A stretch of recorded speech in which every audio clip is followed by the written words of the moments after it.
My name is Joe Standard, and this is Module 1 for EDL 859. So first, a little about myself. I'm a teacher at Winfield High School. I teach mainly ninth grade ELA with reading as well. I work with a lot of students that are about the Tier 1, a lot of low-level students. I'm an ESU alumni. Okay, this is my 8th year of teaching. Where does the time go, right? I got married last June to love my life. Um, it's been a great, almost 1 year now. We had a nice COVID wedding and everything. Um, this is the last class before I graduate, so I'm very excited about that. Just trying to balance this class with doing the EAT portfolio.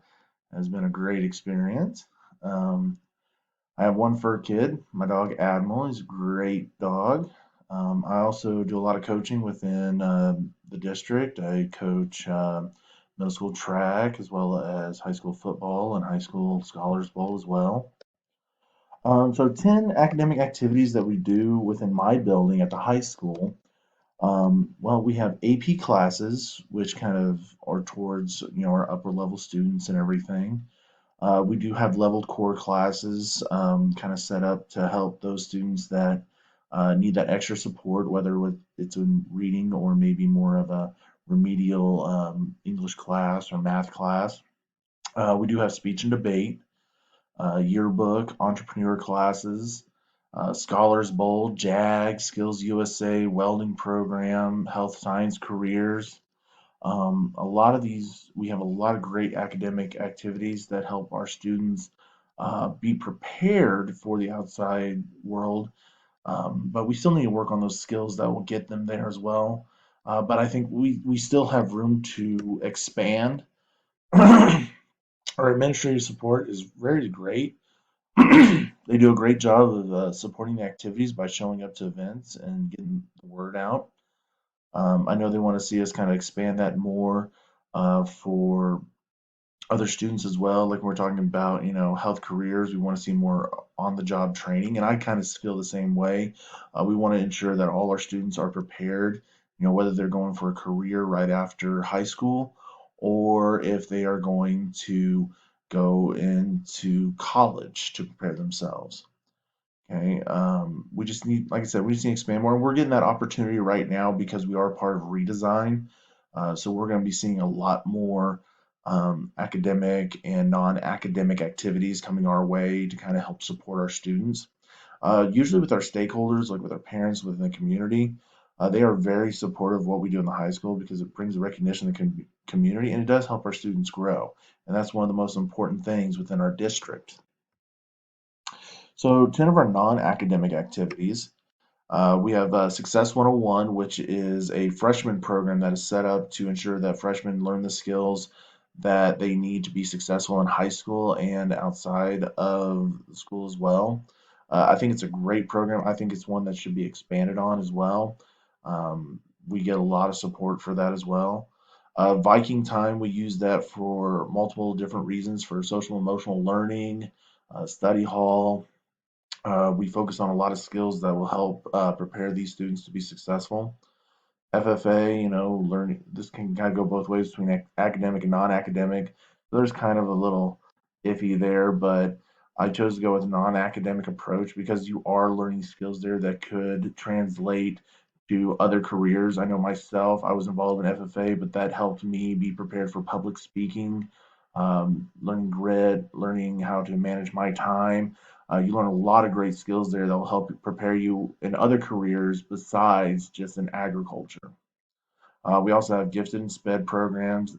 They do a lot with managing of time, goal setting, athletics. This is where you get a lot of your teamwork, your collaboration, um, managing of time, learning grit.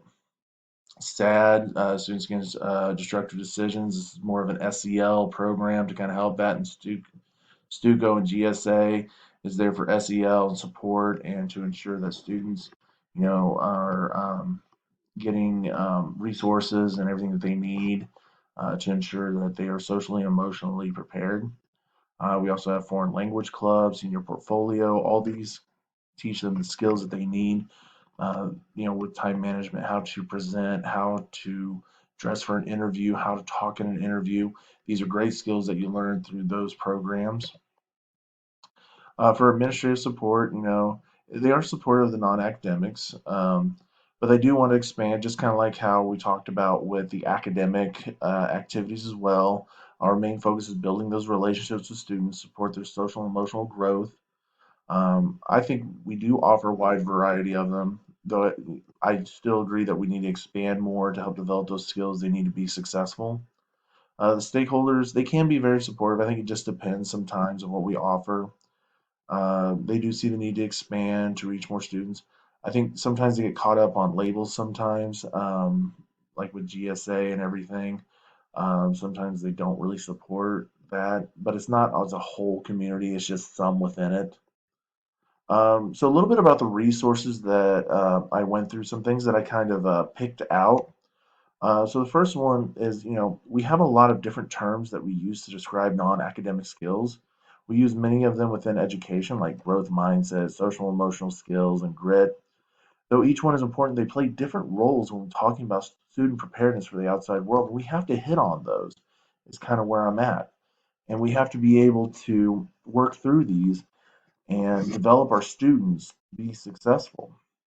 And to be successful in life, students must be able to self regulate, problem solve, be socially aware, and have a growth mindset.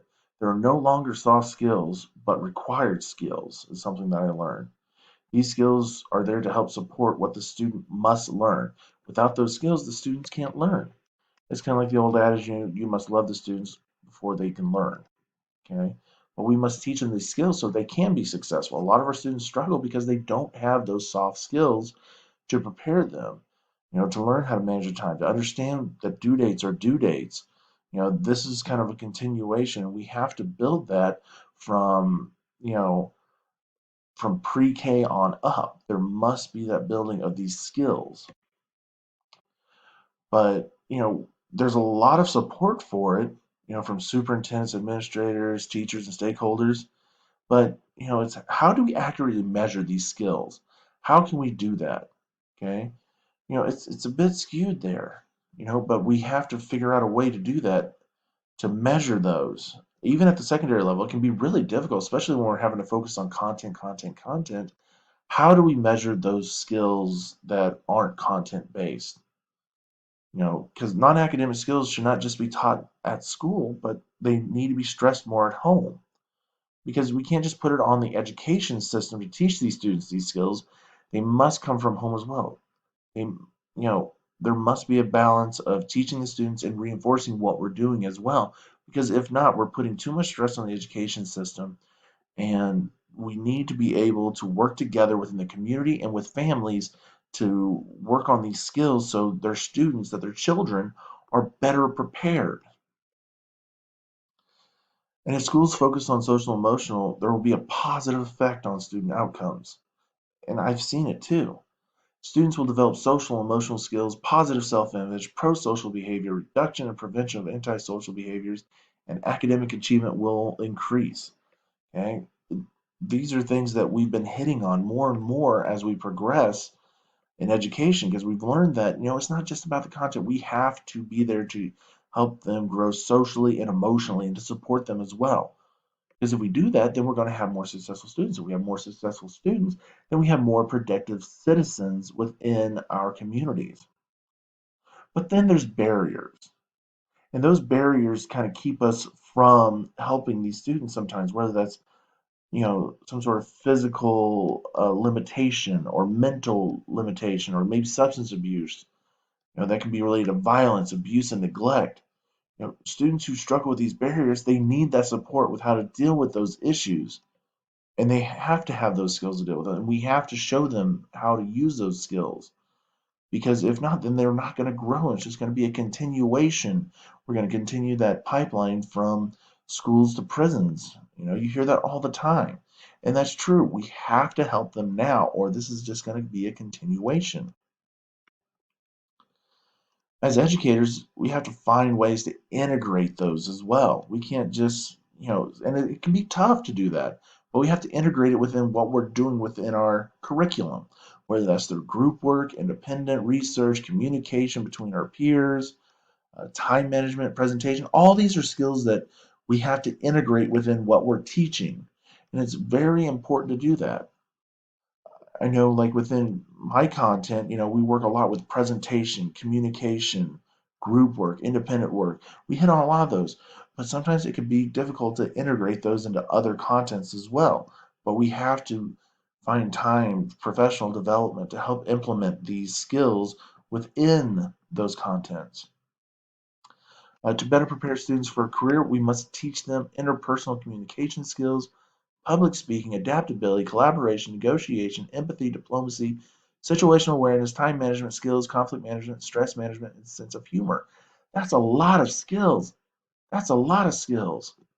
And this kind of goes back to it can't just be the education system teaching these students these skills. It can't. You have to have that community and family support to teach these skills. That is a lot to go through just to teach them to be successful. And that's why we have to come together. We have to work on this. For students to learn these skills, as a reflection of our, so for students to learn these skills, they must be open to change. We must get them to a position where they can learn these skills and be willing to change. We must also focus on goal setting so they can learn to achieve their goals. They must also educate themselves. It is important for them to do their own learning with us guiding them. They must also be able to self reflect and grow from their experiences. They must also learn to build healthy relationships and continue practicing their soft skills. Those things we can do in the education system. Those are things where we can apply those skills and be able to work on those and to develop those even further. But we have to develop the base first. From all the materials that I've covered, I've learned that soft skills are important to teach for students to be successful. Yet the responsibilities cannot be the sole responsibility of the education system. We need parents and community to come together and teach and enforce these skills, or there will be no growth and our students will not be successful once they leave the school system. So a little reflection here. Uh, reflection here. So the standard that we're focused on: evaluate, develop, and implement high-quality, technology-rich curricular programs and other supports for academic and non-academic student programs. So the correlation. This assignment submission demonstrates the correlation to the standard because I was able to evaluate the different curricular programs that my school uses to support academic and non-academic student programs. The relevancy statement. The research that was provided and the research that I collected increased my content knowledge on how leadership impacts academic and non-academic activities and barriers by allowing me to see what stands in the way of student success.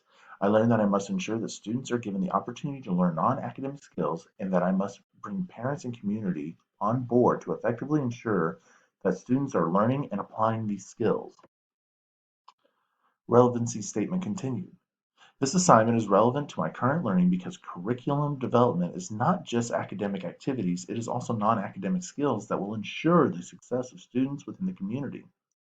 The key takeaways from this assignment was to make sure to focus on soft skills within school, in classes and within the building, create buy-in from parents and stakeholders, and that it does take a village to raise a child. A little bit of personal reflection. As a future educational leader, I must be able to ensure that my students have opportunities to learn academically and they must also be able to grow non-academically. They must be well-rounded to be successful and their needs to be support for students to grow and to deal with issues that arise in life.